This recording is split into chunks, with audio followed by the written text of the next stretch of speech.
여러분 안녕하십니까. 제가 오늘 논평에서는 정말 진짜로 개인 감정, 사감을 다 빼고 놀라지 마십시오. 이준석에 대해서 칭찬 한마디 하고자 합니다. 그런데 이건 사실 칭찬이라기보다는 솔직히 정말 감탄하지 않을래야 알 수가 없군요. 우선 사진 한 장 봅시다. 자, 이 사진 보세요. 정말 모르는 사람이 보았으면, 그러니까 그냥 이 사진만 보았으면 이건 얼마나 멋지고도 다정해 보입니까? 한마디로 하면 너무 영준하고도 사랑스러운 제자와 존경하는 스승이, 그러니까 제자가 스승님 모시고 함께 찍은, 이건 정말 100% 그런 포즈 아닙니까? 정말 이 사진 이대로의 자세, 인품, 품성, 이런 걸 쭉 이대로, 그러니까 그냥 정말 이 사진 속에서처럼 이준석이 만약 안철수의 학생이었고 안철수의 제자였다면 얼마나 좋았겠습니까? 또 그리고 그렇게 되었더라면 이준석은 지금쯤 어떻게 되었을까요? 결코 지금처럼, 지금은 그야말로 보수파 전체가 한마디로 때려 죽여도 시원치 않을 그런 천추의 공적이 되어 있잖아요.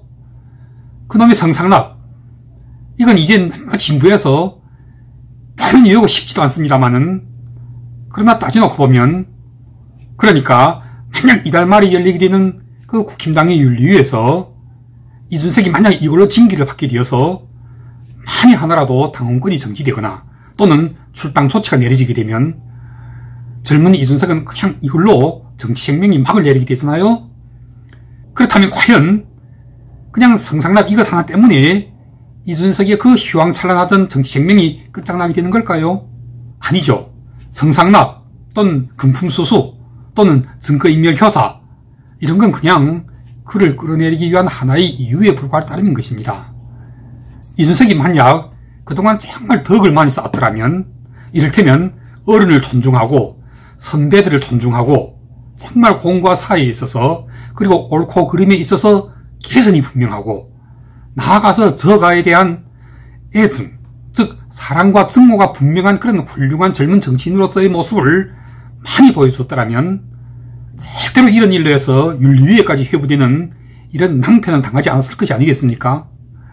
오히려 보수파 국힘당과 나아가 보수파 국민들의 여론이 압도적으로 이준석은 우리 보수파의 보배요, 희망 같은 인물인데 이런 인물을 우리가 지켜줘야지 하고, 다른 누구도 아닌 바로 정진석 같은, 현재로서는 이분이 이 국힘당 내에서는 가장 최다선이고 또 최고참 아닙니까?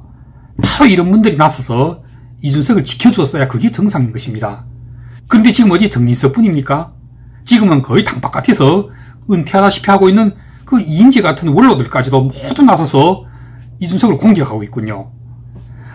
이건 뭘 설명합니까? 이건 이준석이 정말 자기 나이에 걸맞지 않게 어른들을 존중하지 않고 선배들도 존중하지 않고 오히려 깔보고 업숙이고, 아니 그냥 깔보고 업숙인 정도가 아니죠. 이준석이 저들을 경멸하고 저들한테 총을 퍼볼 때면 한마디로 그냥 입에서 뱀이 나가는지 구렁이가 나가는지를 본인도 모르는 것 같아요. 그런데 정말 더 무서운 것은 그 앞에서 이준석보다 먼저 그렇게 나쁜 본보기를 보이고 있는 자들이 있었다는 것이 문제고, 그런 나쁜 것들은 언제나 좋은 것보다는 훨씬 더 빠르게 전파하고 있다는 사실인 것입니다. 자, 실례로 이 국힘당의 최고참 다선중진인 정진석이 지난 대선 전에, 그러니까 한창 대선 경선을 준비할 때 이준석으로부터 하예나 소리를 들었죠. 그런데 여러분들 기억하시는지 모르겠습니다. 그 하예나 소리는 이준석보다 김종인이 한 시여일쯤 먼저 앞서 했습니다. 당연히 김종인은 나이도 많고 오히려 정진석 같은 연배한테 아버지 뻘이 되지 않습니까? 그러니까 그렇게 말할 수도 있겠죠. 그런데 바로 그걸 가장 지근거리에서 스스로 김종인이 제자역을 자임하고 있었던 이준석이 뭐로서 못 배우겠습니까? 바로 금방 따라했던 거잖아요. 저는 그때 정말 기절초풍하도록 놀랐습니다. 와, 오선중진에, 그것도 그때는 방금 윤석열 대통령이 국힘당에 입당한 때였고, 윤석열이라는 이 가장 강력한 대선주자 곁에 최측근, 윤핵관 중에 윤핵관, 그 윤핵관들의 넘버원인 정진석이 새까맣게 아득한 후배인 이준석에게 하이나 소리를 들었으니 저는 당장에서 하늘 땅이라도 뒤집어질 줄 알았는데 웬걸 그 하이에나 한마디에 정진석은 자라목처럼 불이 나게 움츠러들더라고요. 그래서 그때 저는 속으로 와, 저 정진석 덩치값 못하는구나. 아니 이게 뭐냐고. 누가 만약 보수의 품격을 떨어뜨리는 일이라도 하면 육모방망이로 그자의 뒤통수를 뽀개넣어야 한다고 으르렁거리곤 했던 그 당사자가 정진석 아닙니까? 그런데 그 육모방망이가 지금 누구의 손에 들려있죠? 정말 미치겠군요. 그 하이에나에 이어서 이번에는 또 개소리를 듣게 되었잖아요. 어차피 기차는 간다. 이 앞에 한마디가 아니 반마디가 더 있죠. 개는 짖어도 기차는 간다. 이 또한 누가 남긴 명언입니까? 모두가 대한민국의 정치 선배들이 남겨놓은 명언들 아닙니까? 김영삼 대통령이 문민정부를 열면서 그 군사 독재 정권의 잔재를 청산할 때 그걸 저해하고 나서는 자들 상대로 그렇게 사용했던, 그러니까 이건 아주 개선이 분명하고 저가가 구분이 되며 애증이 뚜렷한, 즉 사랑과 증오에 대한 감정 초점이 아주 분명하고 뚜렷하게 사용되는 거예요. 그런데 이준석은 그렇게 사용하지 않잖아요. 그리고 지금까지도 그렇게 사용해왔던 적이 없잖아요. 이준석에게는 모든 자기에게 불편한, 자기에게 듣기 싫은 소리를 하는 자들은 모두가 적인 것입니다. 그가 이 보수파 국힘당이 야당일 때 이 야당의 당대표가 되어서 정말 언제 한 번이라도 여당인 민주당과 그리고 문재인 진보좌파 정권을 향하여 이처럼 날카롭게 공격했던 적이 언제 단 한 번이라도 있었던가요? 이준석이 칼날은 언제나 자기 편과 자기 우군에게로 향해 있었죠. 그 자기 편과 자기 우군 속에서 이준석이 피해를 가장 많이 보았던 가장 대표적인 인물 두 사람이 있습니다. 그 두 사람이 누구죠? 다름 아닌 바로 오늘날 이 윤석열 정부의 공동 창업자의 한 사람인 안철수 대표님과 그리고 대통령 윤석열 본인이죠. 그리고 세 번째에는 이 세 번째에는 강용석을 넣어줘도 될까요? 아무튼 이렇게 상대편보다는 오히려 자기 편과 자기 진영 그리고 자기 우군만을 무지하게 괴롭혔던 이준석의 그 정남이가 떨어지는 정말 밉상스러운 모든 은행들이 너무 도가 지나쳐서 지금은 어느덧 한계점에 다다라버린 것이 아니고 뭐겠습니까? 아니 진작 한계점을 훌쩍 뛰어넘었죠. 그 이준석의 모든 괴롭힘 그걸 끝까지 묵묵히 참아주고 인내해 주셨던 안철수 대표님도 정말 대단하지만 윤석열 대통령이 한 수 더 높은 건 아주 보듬어 안아주기까지 했잖아요. 여기에 윤석열 대통령의 그 무서움이 있는 것입니다. 그 무서움 때문에 결국 윤석열이 대통령이 될 수 있었고 안철수 대표님은 윤석열과 단일화할 수밖에 없었다고 봅니다. 바로 이 점에 있어서 정말 착하길 잃을 데 없는 성실군자이신 안철수 대표님께서도 꼭 윤석열에게 따라 배우시길 바랍니다. 한없이 착하기만 해서는 절대로 안 되는 것입니다. 결국 보세요. 한계점을 넘어버리고 나니 이준석 바로 처리가 되잖아요. 이준석의 그 이핵관으로 소문나 있는 천하람이라고 부르는 이 친구가 방송에 나와서 그렇게 비유하더라고요. 아니 이준석의 영양분을 쫄쫄 다 빨아먹고 나니까 지금은 토사구팽 시킨 거라고 말입니다.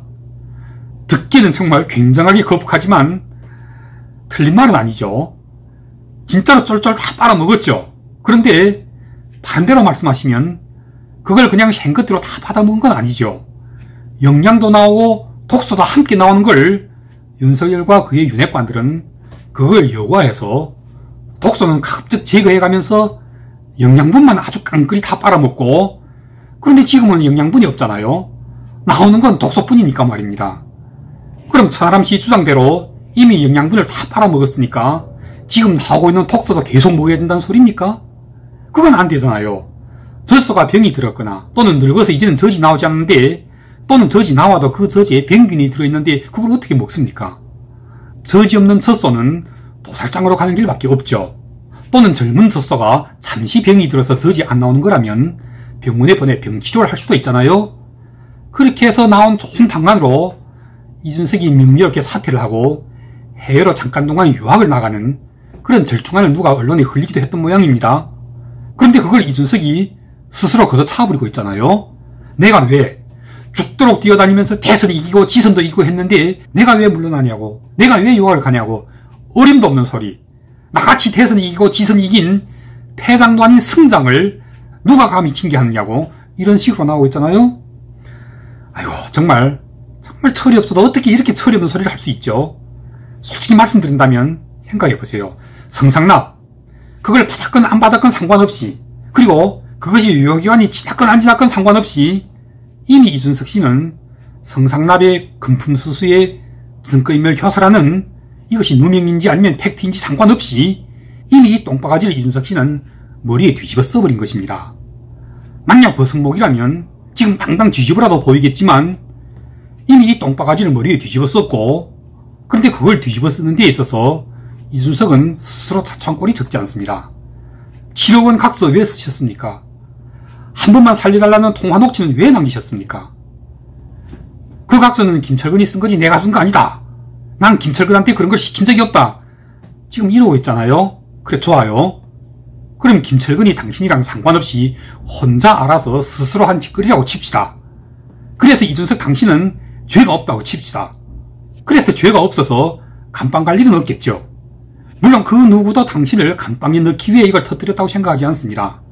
이미 이 똥바가지 당신이 머리 위에 뒤집어 씌워진 이상 그 똥냄새를 당신 본인은 이미 취해서 맡지 못하고 있다 치더라도 주변에서 다른 사람들은 그 구린내를 어떻게 감당하겠습니까?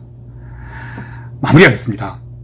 지금 이준석이 사는 길은 당당하게 당대표직 사퇴하는 것입니다. 그냥 당대표직만 사퇴하는 것이 아니라 스스로 알아서 탈당까지 해버린다면 윤리 자체가 무산되어버리고 말 것이 아니겠습니까? 그렇게 되면 이준석은 무당 무파의 자유인으로서 지금까지 지명도를 가지고 얼마든지 또 다른 새로운 길을 모색할 수가 있는 것입니다. 그런데 그러지 않고 진짜로 윤리위에서 징계받고 당대표직에서 쫓겨내려오든지 아니면 그 뒤에 계속 이어지게 될 경찰 수사로 말미암아 아주 시궁창으로까지 처박히게 되면, 그렇게 되면 그때는 그냥 안희정이나 아니면 박원순이나 또는 오던 같은 그런 꼴이 나게 되는 것입니다. 지금 빨리 스스로 물러나서 금류용퇴하시면 이준석은 지금까지 쌓아온 명성 하나만으로도 대한민국에서 윤석열, 안철수, 이재명, 홍준표 같은 사람들과도 능히 어깨를 나란히 할 수 있는 그런 유명인인 것입니다. 특히나 이준석 씨의 그 전투력 하나만큼은 대한민국의 모든 국민들이 감탄하고 인정하는 바 아닙니까? 더도 말고 그 덩치값 못하는 정진석이 당신으로부터 하이에나에서 개로까지, 그런데 이건 격상한 건지 아니면 한 등급 떨어진 건지 모르겠소만 아무튼 정진석의 그 유명한 육모방망이도 지금 어디다 다 잃어버리고 진짜 육모방망이는 지금 이준석 당신이 손이 쥐어 있잖아요. 그 육모방망이로 지금 마음속에 제일 미운 누군가가 있다면 그자의 뒤통수까지 한 대 더 때리고는 그래 내 할 일은 여기까지다. 너희들이 모두 나를 싫다니 그럼 내가 떠나주지 하고 툭 털고 물러나십시오. 아주 그 당에서 나와버리십시오. 그게 그나마 이준석이 자기 체면도 지키고 또 죽지 않고 사는 길이 될 것입니다. 마지막으로 한마디, 제가 정말 오랜만에, 아니 어쩌면 처음으로 이준석에 대해서 칭찬의 말씀을 한마디 하겠습니다. 이준석은 정말 대단한 그야말로 일당백이었습니다. 그의 전투력은 인정하지 않으면 안 됩니다. 한마디로 하면 이준석은 대통령 윤석열보다도 대단했고 안철수보다도 대단했고 그리고 홍준표, 유승민보다도 훨씬 더 대단했습니다. 정진석이나 권성동이나 장제원 같은 이런 윤핵관들은 근본 비교조차 안 될 정도로 이건 정말 개인감정 사감을 다 빼고 진심으로 인정하는 바입니다. 오늘 방송은 여기까지 하겠습니다. 아주 빠른 시간 내에 다시 또 찾아뵙겠습니다. 감사합니다.